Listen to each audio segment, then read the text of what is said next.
E estamos de volta com o BBcast, seu podcast de automobilismo e outras nerds. No episódio de hoje vamos falar sobre o preview do GP do Canadá. E aqui comigo eu tenho a Débora Santos Almeida. Olá, amigos, sejam bem-vindos a mais este podcast. Bom, a Ferrari não sabe se a folha da bandeira do Canadá é uma folha ou se é uma folha de maconha. Exatamente, até mesmo estamos em dúvida se vai ser o GP do Canadá ou da Jamaica, né? Já que alguns fãs estão confundindo o F1 do que se trata, mas... E grandes pedidos durante essa semana sobre o GP da Jamaica, mas vamos dar prosseguimento ao nosso preview. Exato, agora, Débora, vamos agradecer, né, nossos apoiadores, aqueles que contribuem ao BBcast, ao Boletim do Paddock. No caso aqui nós falamos, né, dos apoiadores que contribuem com uma quantia em que, em retribuição, eles têm os nomes mencionados no BBcast e também o nome consta no post da publicação.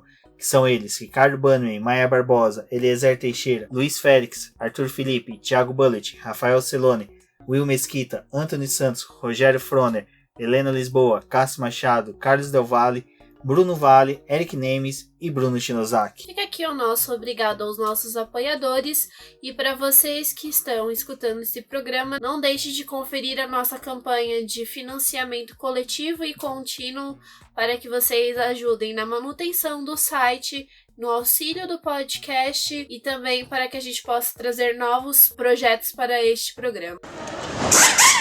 Agora vamos para o preview, né, Débora, do GP do Canadá, aonde que a gente chega com aquele dilema que tá todo mundo falando, né, que a Mercedes não vai tão bem, o próprio Toto Wolff já falou que não vai tão bem, que é uma pista mais para a cara da Ferrari, né, Débora? Mas antes de a gente adentrarmos em previsões para 2019, vamos só passar rapidinho pela história do GP. Sim, Rubens. Bom, a primeira corrida aconteceu em 1967, foi quando o GP do Canadá acabou entrando para o calendário da Fórmula 1, mas existiam dois circuitos onde a Fórmula 1 começou a revezar o seu calendário, que foi no Mosport Park e o Mont Tremblant, onde cada ano essa corrida ocorria em um desses circuitos. Eles eram circuitos bem desafiadores. Os pilotos costumavam gostar, eles tinham grandes elevações, um nível bom de dificuldade, mas com o passar do tempo, ele se tornou um circuito muito perigoso, mas por conta de acidentes, e existia preocupação na época em prezar pela segurança dos pilotos, e como nesse circuito já havia ocorrido acidentes, né, bem complicados, decidiram pela mudança de corrida, e ela foi pro circuito Gilles Villeneuve, mas na verdade na época em que a corrida foi transferida para lá, em 1978, o autódromo ainda não tinha esse nome. Foi em 1982 quando esse circuito ganhou esse nome por conta do piloto Gilles Villeneuve, que foi o primeiro e único canadense a vencer no seu país. E depois da morte que ele teve, então decidiram homenagear ele dessa forma, colocando esse nome no circuito. Exatamente. E é engraçado que quando a gente fala do Mont Tremblant, ele hoje pertence a Lawrence Stroll, né? Pai do Lance Stroll. E até eles contam, né, que às vezes tá tendo corrida, algum treino no Mont Tremblant, lá no circuito. O Lawrence chega de helicóptero, pousa no circuito. A corrida, lógico, para, e às vezes tá tendo treino, alguma coisa lá. É lógico que não deve ser categorias oficiais, ou muito disso é lenda, mas é uma dessas histórias que circula pela Fórmula 1, que às vezes ele quer fazer um teste com uma das Ferraris dele, que ele é um dos maiores colecionadores de Ferrari que tem. Pega, vai lá, dá algumas voltas e retorna. Se eu não me engano, na época que o filho dele entrou na Fórmula 1, eles tinham alugado um carro, compraram um carro de Fórmula, e o Stroll fazia alguns treinos lá pra poder aprender com os carros de Fórmula 1. É bem possível, porque antes dele, o Lance ingressar na Williams, ele treinou na Europa, isso eu lembro. Agora, se no Mont Tremblant chegou a treinar, é bem possível, né? Até mesmo testes secretos, talvez ele tenha feito. Mas são circuitos bem bacanas, são bem interessantes. os Vou ficar traçados devendo deles. essa informação, mas se eu não me engano eu vi algo a respeito há muito tempo atrás. Bom, atualmente, né, Débora, o traçado de Montreal é um traçado rápido, ele é bem desafiador, né, porque ele mistura ali uma sequência de curvas de alta e também ele possui 3 retas que são, assim, boas, né, até que chegar ao ponto de colocar zonas de DRS em 3. Tem uma semi-reta ali antes do grampo, né, mas é uma pista rápida, até mesmo isso que o pessoal fala que favorece a Ferrari, porque a Ferrari hoje em dia ela sofre com as curvas, né? Ela não consegue aquecer o pneu suficiente para realizar as curvas, aonde que ela está perdendo bastante tempo. Então, muita gente está depositando as fichas em apostas que a Ferrari faria uma possível reação, porque até mesmo o traçado é muito parecido com o Bahrein, na questão de curvas de alta, muito mais do que curvas de baixa, questão de ter retas longas. Acredita-se nisso, mas nós também temos a desvantagem para a Ferrari por conta dos pneus. Esse ano a equipe vem sofrendo com os compostos, que era uma coisa que a gente não via durante a temporada passada. Era uma equipe que conseguia conservar bem os pneus, mas também fazer muito bem a parte de aquecimento. E é uma das coisas que a escuderia italiana acaba perdendo, né? Durante esse ano. Eu vejo nesse quesito mais vantagem pro lado da Mercedes. Às vezes também esse fogo de palha para poder ficar, né, insinuando que a outra equipe tá melhor, mas eu acredito ainda que vai ser um circuito muito voltado para Mercedes, porque o carro esse ano tá conservando sim os pneus, eles estão levando vantagem em pistas que têm o seu ritmo muito distinto, e vejo que para o Canadá não vai mudar muita coisa para Mercedes. E a Ferrari, eu acredito que ela vai ter um pouco mais de dificuldade por conta desses jogos de pneus que eles estão sofrendo aí. Exato, ainda os compostos, né, que foram selecionados para o GP do Canadá repete De Mônaco. De Mônaco, que são é as 3 gomas mais macias da temporada. Eles vão utilizar o C3, que vai ser o duro, o C4 médio. Eles vão utilizar o C3 duro, o C4 médio e o C5, que vai ser o mais macio dessa prova. Bom, e sobre o circuito, né, Débora, que a gente pode falar que ele tem, como você disse, o primeiro GP dele foi em 1978. Ele teve 3 alterações, né, grandes assim, que podemos falar do traçado, mas o mais recente foi em 2017, em que foram pedidas as substituições, né, o acréscimo, na verdade, de barreiras de polietileno, um enchimento de espuma, né, no lugar das barreiras de pneus, porque eles, em questões de batida, né, ela absorve melhor, dispersa melhor a energia das batidas. E o GP do Canadá, assim, é um evento muito grande, é um dos maiores GPs. Ele já foi a corrida mais importante depois da saída dos Estados Unidos e o GP do México, então era a corrida que mais chamava o público e também tinha uma grande visualização das pessoas que assistiam essa prova. Ela é bem importante pro calendário, agora a gente tá completando 1/3 da temporada. É nessa corrida onde as equipes acabam trazendo mudanças dos seus motores, atualizações, e por ser uma pista rápida, que tem todas essas características desafiadoras, eles costumam trazer a atualização de motor para cá para poder ter um ganho maior. E aí agora a gente começa a iniciar a segunda fase da temporada, né? Depois que passar o GP do Canadá. A Mercedes é que traz o maior upgrade de motor. A Ferrari antecipou, se não me engano, a Honda também chegou a antecipar para Mônaco, mas a Mercedes é a única que estaria assim em dia, como você disse, né? Com limite de 3 motores por temporada.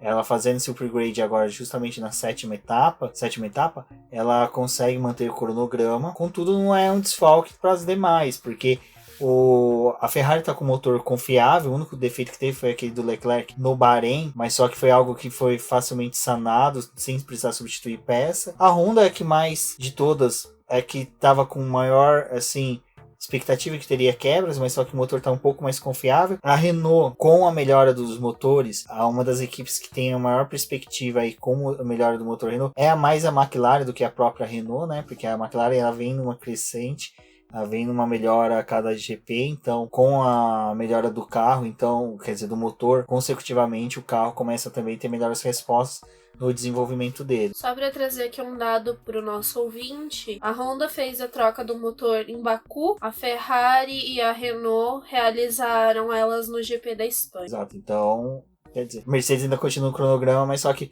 eu acho que da Ferrari e da Renault ainda tudo bem, que a Renault ainda estava tendo problemas mesmo no desenvolvimento do carro, do motor, mas a Ferrari, eu acho que a antecipação dela não é questão de querer dar uma resposta rápida para o carro responder dentro do campeonato, mas eu acho que foi do tipo, o motor já está pronto, já pode levar. E às vezes quando acontece essas trocas, esses motores que já foram utilizados em grande demanda, eles são levados para algum circuito de baixa, né, que não exige tanto do motor, mas é mais a questão aerodinâmica, e às vezes acabam realizando essa troca para poder poupar o motor que está mais novo e tem mais atualização. Exato. Bom, eu acho que um dado que é interessante, né, que quando a gente fala do crescimento da Fórmula 1, do questão de público, em 2005, né, o GP do Canadá foi o terceiro evento esportivo, terceiro evento, né, mais assistido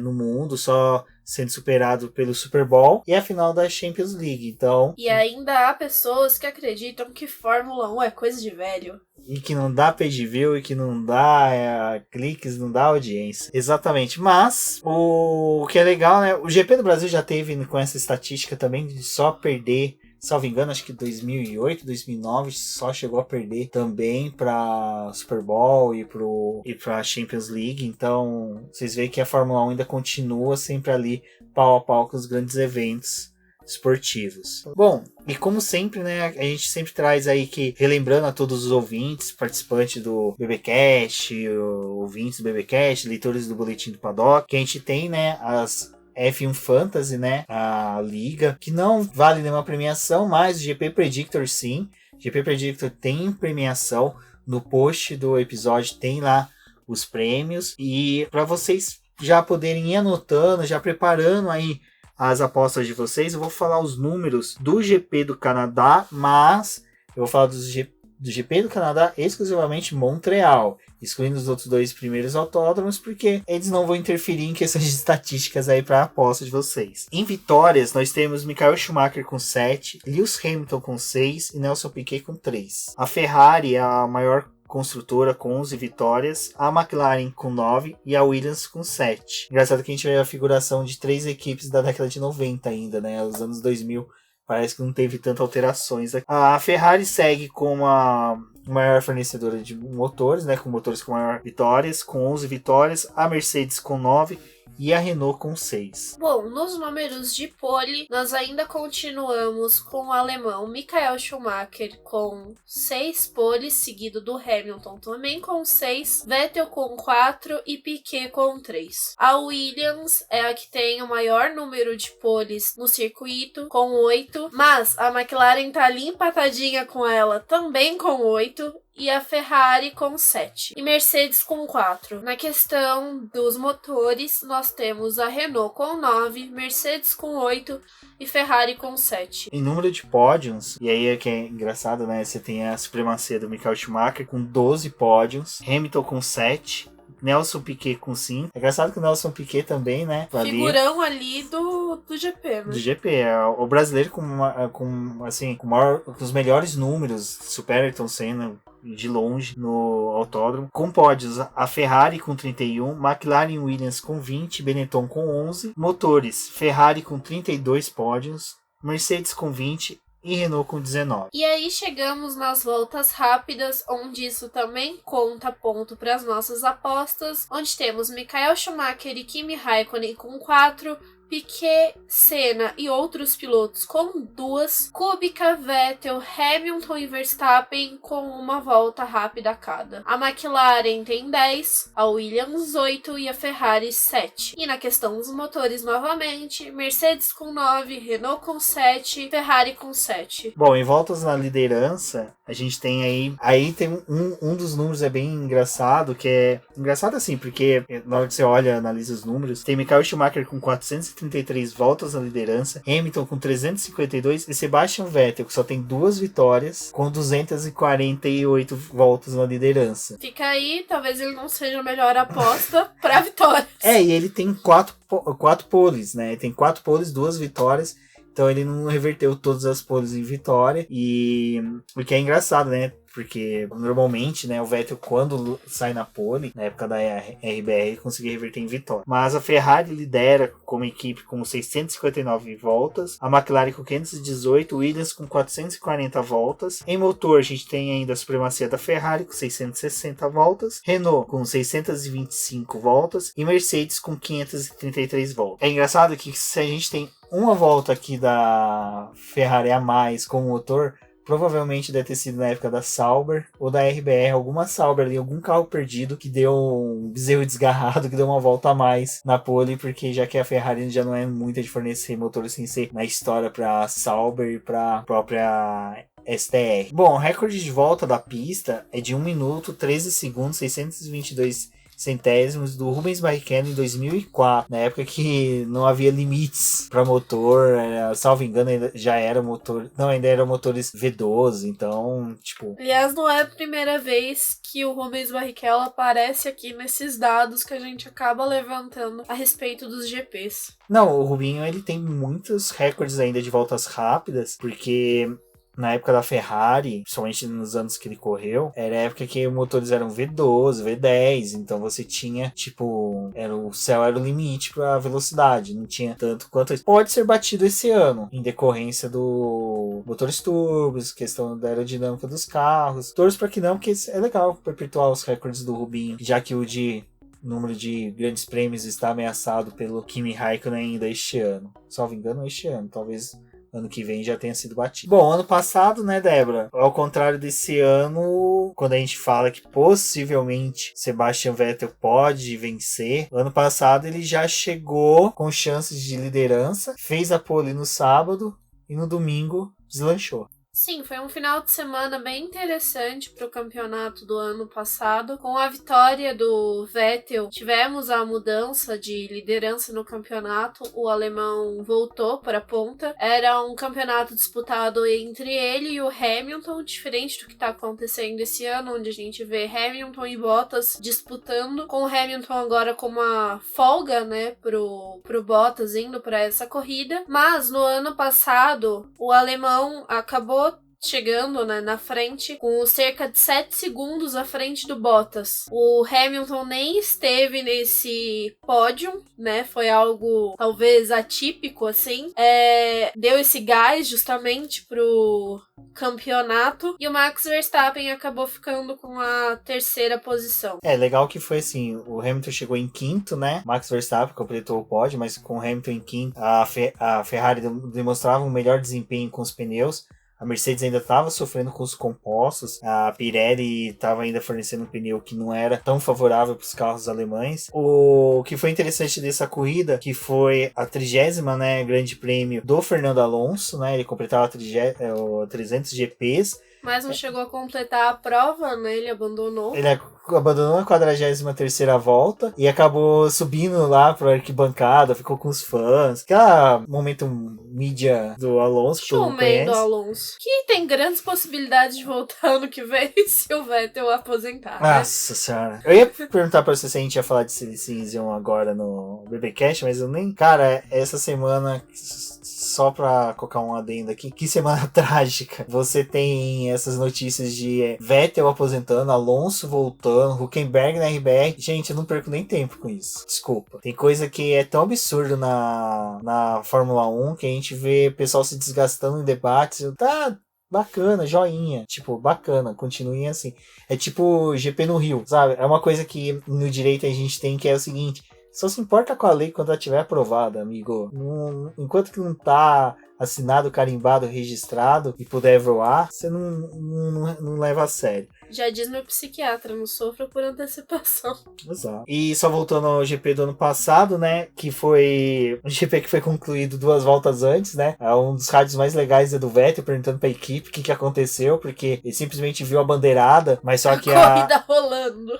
Eles ia ter um evento promocional de uma marca de roupas que levou uma modelo, a Winnie Harlow, e ela foi posar pra foto e deu a bandeirada. E tipo, a regra é clara, você termina a corrida com a bandeirada.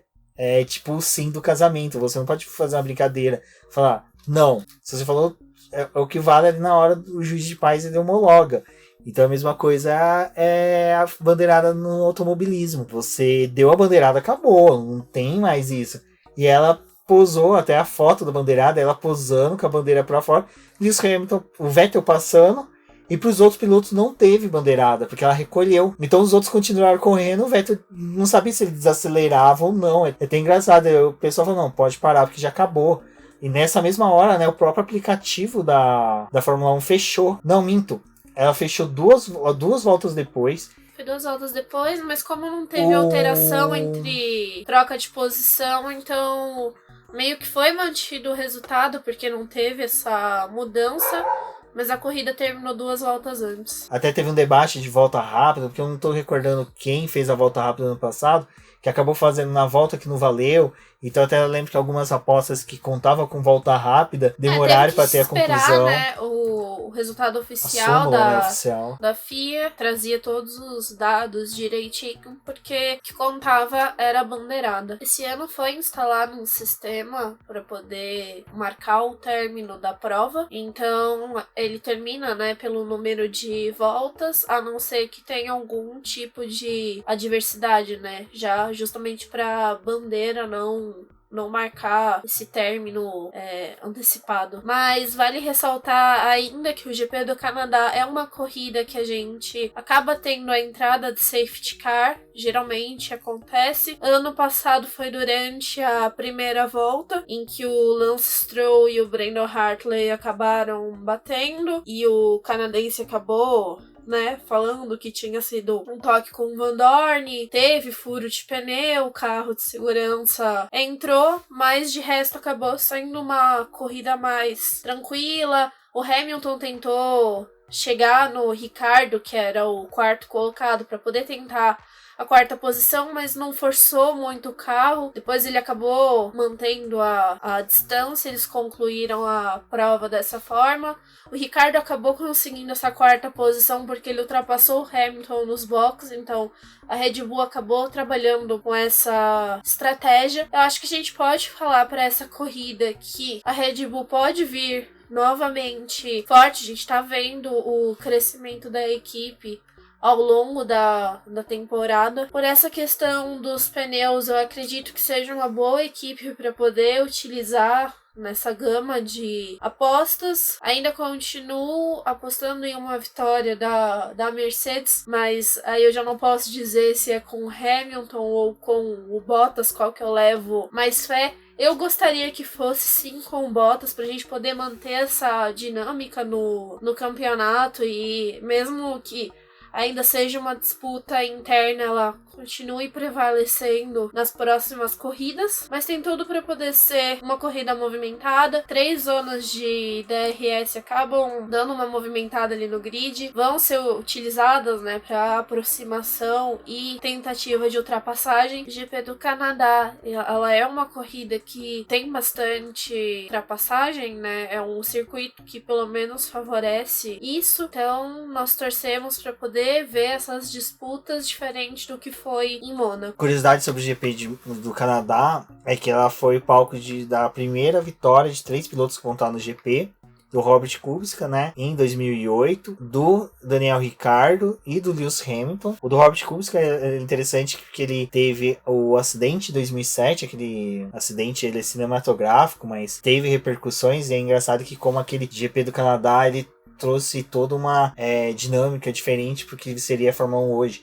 Foi a primeira vez que o Sebastian Vettel treinou com o carro da Fórmula 1. Ele tinha 17 anos, ele treinou no GP do Canadá. O Robert Kubica sofreu um acidente no GP. Interessante que no GP dos Estados Unidos de 2007, que foi seguido do GP do Canadá daquele ano, que teve o acidente do Robert Kubica, Sebastian Vettel assumiu o carro dele e ele pontuou pela primeira vez. E até então ele era o piloto mais jovem a pontuar. Até a volta, né, de desaceleração, eles nem focaram no Lewis Hamilton, que havia ganhado, né, que era até mesmo a segunda vitória dele.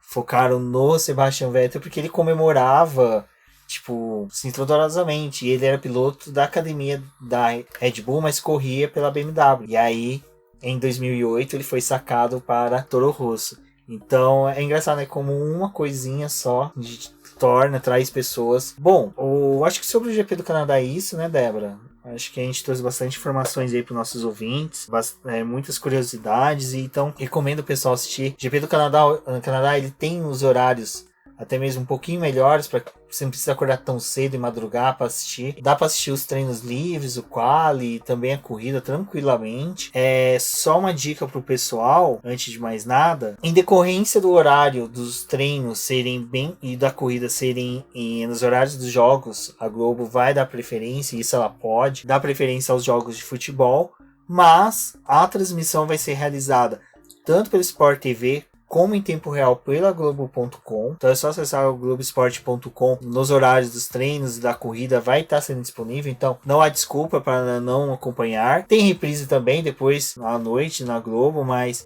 acompanhe nas redes sociais. A gente, assim que começar as transmissões, a gente compartilha os links para os nossos ouvintes. Então sigam a gente nas redes sociais, sempre procurando por Boletim do Paddock. Eu sou o Rubens GP Neto. Podem chamar, fiquem à vontade. Não deixem de acessar o post dessa publicação. Lá tem os links também, tanto da nossa liga no F1 Fantasy, como do GP Predictor, bem como do nosso campanha no Após. Não deixem de compartilhar, conversar com a gente usando a hashtag F1 no BP. Um forte abraço a todos e até a próxima. Acompanhem os nossos posts a respeito dos treinos livres, classificação e corrida. Conversem com a gente utilizando a hashtag Fórmula 1 no BP. Eu sou a Dé Flowers no Twitter ou Débora Almeida. Até a próxima.